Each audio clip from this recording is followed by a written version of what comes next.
What's up, everybody? Welcome to Millennial Rolodex. And to refresh your memory, what is Millennial Rolodex? My mind. Welcome to my mind, guys. Welcome to the show. This is going to be a heavy comedy, heavy joke-making episode. So if you are easily offended by just anything in the world, do not listen to this episode because it's just my sense of humor, and it's not to offend, but it might offend you. So it's just for good jokes, good humor, great humor, if I do say so. So yes, sit back, relax, and get ready to be offended. And if you are, that's understandable. And I understand if you shut this off. And if you're intrigued, even better. You think it's funny, the best. So here we go, guys. There's two conversations that I had today, me and my significant other. You might remember her from Symposium, Mary Lady Diaz. We went to go get groceries early in the morning. So we have a little routine. We go to Trader Joe's and we go to Whole Foods because they're right next to each other. They're in adjacent parking lots, and that's just what we do. And honestly, as an old man, as a 35-year-old man, I love going to the supermarket. So I do not care. That is like what I do for fun. When people say, what are your hobbies? I just love going to supermarkets. I don't know why. Trader Joe's, amazing. Whole Foods, amazing. So we're driving to Trader, and as we're driving there, we're talking about like social media, and we're talking about social media. We're talking about YouTube. We're talking about like different shows on YouTube. And she's like, yo, you never heard of that show? You never heard of that show Exposing Lesbians? And I said, no, what is that show? And so she goes, it's the show about, so like there's a guy, he's with his camera out on like a food mart at like a food market, like a mall, or just out at a place, and he's like scanning the room, and he finds lesbians or women he thinks is lesbians, and he exposes them. Like he'll go up to them and be like, are you a lesbian? And the woman will either be like, yeah, how'd you know I'm a lesbian? Or some of them will get outed and they feel bad. And and it's really upsetting when they get outed. And then some of them are like, no, I'm not a lesbian, and they get mad. So this is just a show about a guy exposing lesbians, like going out into public and saying, hey, are you a lesbian? And I said, and Mary Lady's telling me the story, and I was like, you watch that? And she's like, yeah. And I'm like, wow, that's a very interesting show. And I was like, but when people, like, how do they get exposed? Like, they could just say like they're not lesbians and lie, but it's like, she's like, imagine if somebody comes up to you and is like, are you a lesbian? And you are secretly a lesbian. Like, what do you, like, you're gonna feel weird about it, so they're gonna get exposed. And I was like, oh, that's very interesting. And she's like, do you think you're gonna watch that show? And I said, honestly, the way you explain that show, I think I got it. I think it could just live in my head, and that's fine. And she goes, yeah, you know why it could live in your head? Because it lives in everybody's head, because that show doesn't exist. Mic drop. She made up the show Exposing Lesbians in such great detail. It doesn't even seem that outlandish. So I also would watch that show, Exposing Lesbians. It just sounds like a good show. Like, it sounds like a show that has 50 million views every week on YouTube. Honestly, like, it already seems like a show. So if that's not a show and somebody wants to make that a show, please feel free to make a show Exposing Lesbians. And if you want to give us like a little production kickback for the show, please do, because we're not going to make it, but it's your idea, guys. It's your idea. But I thought that was a fucking hilarious show, and it really, like, I saw it in my mind. So that's the first controversial or sense of humor. The second story is we're driving Mary Lady to work, and we're talking, we pass there's a college, it's on Long Island, it's a Long Island college, and we pass it. I said, oh, this is like it's like a wooded area. I was like, this is like a horror movie. This looks like a horror movie college where kids get just slashed all over, and they're running through the fields, and like they're running from their dorm or their class at night. It has that vibe, is what I'm saying. much of Long Island, and if you've been following, if you know anything about the Gilgo Beach killer, that was happening on many parts of Long Island. So I said that I was like, oh, this college looks like it's a horror movie college, and she goes, oh, I would go here if it wasn't $1 million, meaning she would go to the school if it wasn't so expensive. And I said, it's so expensive for you? You can't get any grants? She's like, it's very expensive. I was like, yeah, but you should be able to get grants or some kind of scholarship for being tonally retarded. And now, tonally retarded, for you guys who don't know, is something that I coined, and it's tone, first word. I'm going to break it down like it's a Latin, Greek word. Tone, meaning skin color. Retarded, meaning deficient. She is a Dominican girl, so she is a woman of color, as the colleges like to say. And that makes her tonally retarded, and she needs assistance. So I think, I don't even know where else I was going with that, other than she should get more help because she's totally retarded and she needs help. And then she brought up, like, oh, but she's totally retarded, but she's smart, like she's not retarded in her mind. And I said, that doesn't matter. You can be, as long as you're totally retarded, they will give you money. And I think that is how I wonder if there are going to be people that did like the show and don't like it now. But yeah, I think so. I think we should all, I think if you're totally retarded, you should get more help, to be honest with you. But you could use that in a joking way if you want, totally retarded. So if somebody tries to say something like they're black or Hispanic or yellow, brown, purple, green, whatever, just call them totally retarded.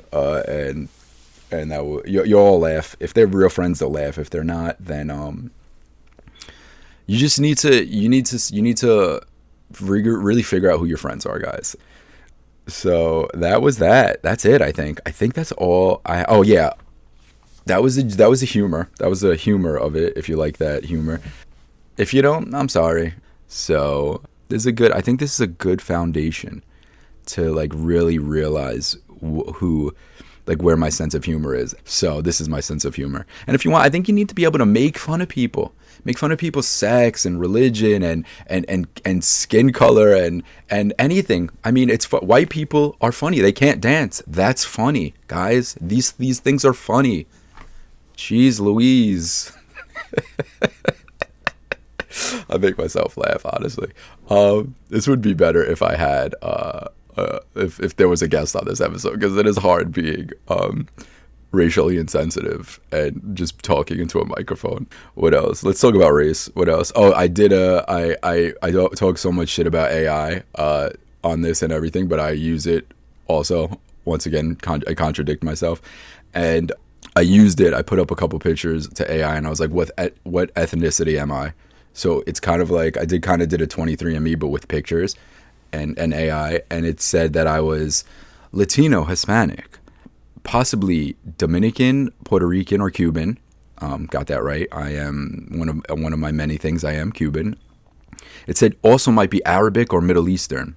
Got that right too, because I'm also Syrian. And then it said also could be parts of Europe, Portuguese or Spain. I am also part European. So they got it right. Good on you. Good on you, ChatGPT. And do I feel weird that I uploaded pictures to ChatGPT? Not really. And so that should just show you how big of a hypocrite I am. Mary Lady ChatGPT this podcast, actually, which was pretty cool. And she said, oh, how's like so apparently you can't AI can't listen to a podcast and give you feedback, or maybe like the download that she had couldn't. So it just looked at the podcast and the format and I guess what the shows were about and said that it's a completely original show that will find its audience and speak to people. So that just goes to show you, like, AI, you could use it for whatever you want, but just it's kind of weird. It's kind of like a double-edged sword, because like one of the other things that I want to do is make films, and we did a prompt into it and said what kind of films and how do I break into the film industry and this and that, and it kind of broke it down beat by beat, and something that pretty much sounded very realistic. like it said, I was going to start making shorts, and a lot of the scenes take place in bars and diners and this and that, and that's a lot of my scenes that I write. And it was saying like, oh, you're going to make nice quiet movies and release them into small theaters, like film festivals and stuff. And it was kind of like the way that I imagined doing it. It's kind of weird because not that that's what's going to happen or that is how it's going to happen, but it is so strange because that is kind of exactly what I thought. So the thing that really intrigues me about AI is like it really mimics your thought patterns, whether it's taking all the data from you and redoing it and saying like, oh, this is, and spitting out who you are. But it really does get into it gets into weird aspects where you could talk to it and it could just be telling you things that you already relate to, or the way you see things. It could just fire them back to you. So yeah, I thought that was cool, you know, but it also, once again, dangerous because you could legit just prompt it all day. Like it's so crazy because AI, like chat or whatever you prompt to it and you just start talking to it, you could talk to it all day because it's just so fascinating to hear the thoughts shot back at you in a different kind of way that seems like it's coming from a whole different entity. You know, but I think a lot of time it does confirm. Maybe there's like some confirm biasy, which I don't know what that means. I think that's when you believe something and then it's confirmed looking it up. It could be just another version of that, which is why people love talking it. And then that's another thing. People love, if you go online, you could watch, like I went down a rabbit hole like weeks ago of like watching people give it prompts. Like give AI prompts and be like, I asked AI, I gave down these rules, and then I asked AI to tell me this and tell me this, and then they just were doing it, and people have whole pages dedicated to them doing this, and it's like, it's so addicting, I would say, just to talk and see what AI has to say, you know. I don't know, that's something to look at. I feel like I'm talking about AI every episode, which I don't know if that is, not that it's, I'm not saying bad, but I don't know if that's just because it's such a prominent part of life, and even though we have our trepidations and stuff about it, like it's just everywhere in our lives, so it's like omnipresent in our lives, I think, which another thing that means that I don't know what it means. I think it means like it's an ominous presence in our life. Omnipresent, I don't know, I guess so. Just took a sip of my coffee. I love recording and drinking coffee here, guys. What else? I got some stickers at Trader Joe's too. That was pretty cool. They had seasonal winter Christmas stickers. And I asked the guy, who is a lovely, talking about lesbians before, he was a lovely gay man. And he was ringing us up. And he was like an old school gay man. He wasn't old, he was young. He was probably like in his 20s. But he was blonde, I think. And he had like blue, he dyed his hair blue. But he was like a 90s gay, which was just like a cool, like, I'm gay, I got a personality, I don't care, and I'm doing my thing. I was like, yo, can I have some of these stickers? Because the stickers were right. If you go to Trader Joe's, they have stickers that they give like kids, and I always ask for them if I see them because I'm a fucking kid, obviously, as you could tell by the show. Typically when I ask for stickers and I'm an adult and I was with my significant other, they give me a weird look because I'm not a child, and I'm just like confused why, you know, adults can't enjoy stickers in this world. Like, I love stickers. I'm sorry, if you're an adult and you love stickers, please give me a shout out, because I think we need to build like a group, or maybe a Facebook group. We need to join a Facebook group. We need to join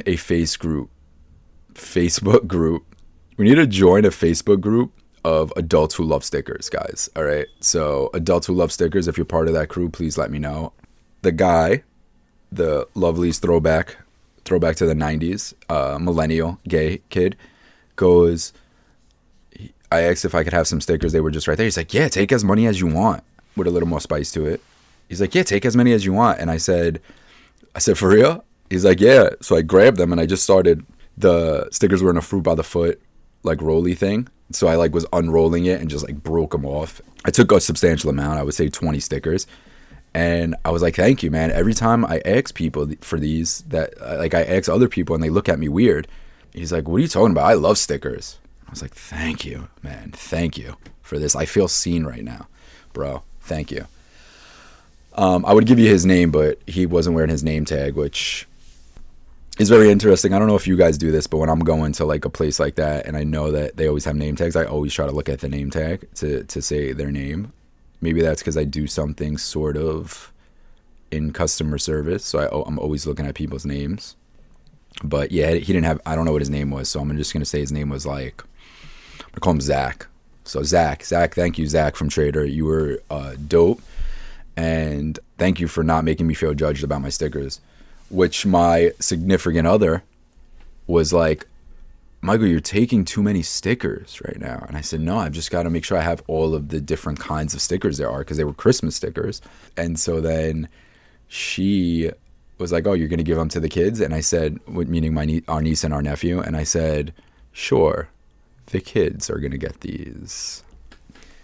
Because the kids are not getting these, guys. These are my stickers, and I'm going to save them and put them all over. That was our Trader Joe's journey. What else is there? I was listening to a Rick Rubin podcast. It was Rick Rubin and Robert Greene, the guy who wrote the 48 Laws of Power or whatever that book is.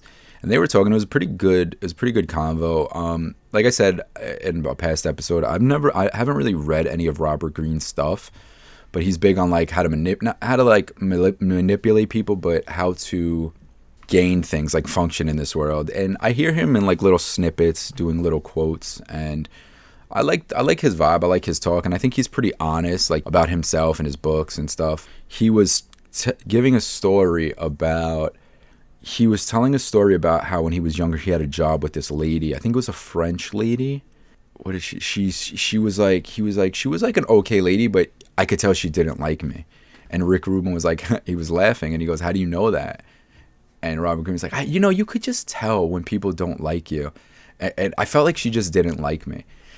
And Rick Rubin goes, he starts laughing. He's like, can you? He's like, and Robert Greene goes, yeah, I think you can. There's a certain energy people give you. He's like, why, you don't think so? And then Rick Rubin said something that is like so beautiful if you think about it this way, think about life this way, and think about things this way.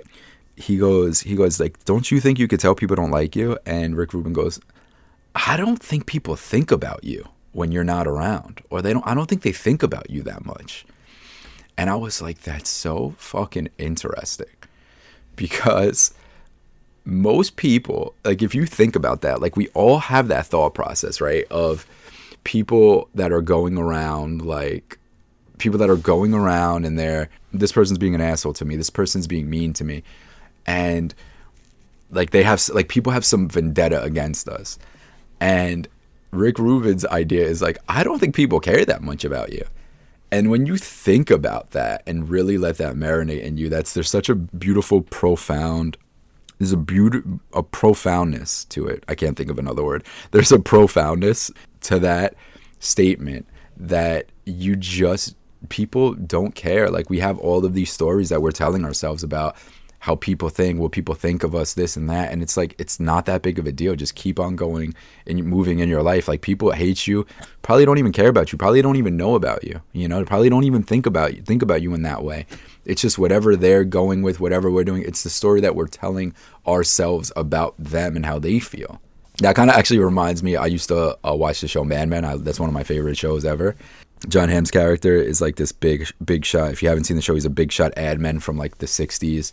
The ad guys who are real men. They drink scotch in the morning and they go to business meetings, close deals, all that stuff. Later in the show, they start implementing younger kids, more like beatniks or hippie-ish kind of kids, like in the early to mid 60s. And one of the kids, he's obsessed with him.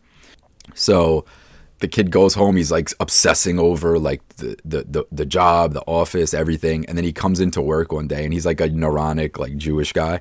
And he comes into work and he goes to Don Draper one time. They get into like a little altercation, and he's like, I feel sorry for you. And then Don Draper looks at him and goes, really? I don't even think about you at all. It's like the culmination of the thing Rick Rubin was saying. but in like a more, I guess, like cynical way of like, you could be obsessing over somebody, whether it's in your office or in a relationship, you have a family member, a friend, you could be obsessing over some instance or some little story or something, some little drama that's going on with the person. And that's your drama that you're like obsessed with. And then when you bring it to them, they're like, what are you talking about? I don't think about that at all. So I thought that was really funny. That kind of just shows us like all these stories that we're telling ourselves and all of that energy and ego we're bringing to everything. And I think honestly, probably a good place to end right here. You know, don't worry, don't carry all these bullshit stories around with you. And you know, just fucking go forward with in your life, man, and don't stress and be so dramatic with everything and everybody, man. Just live your life and just enjoy every moment. Honestly, vibe out to every moment. You know, have fun exposing lesbians. You know, have fun making fun of your tonally retarded friends, and have fun making your tonally regular friends, which is white people, tonally regular, and have fun. You know, listening to podcasts and learning a thing or two in this crazy, crazy world we live in. I love you guys, and I hope you found this to be a good episode, a funny episode, a fun episode, or just something to put on in the background while you're fucking debating on whether you're gonna pull the trigger or not. That's a morbid sense of humor, also, guys. All right, I love you guys. Have a beautiful, beautiful, chilly day.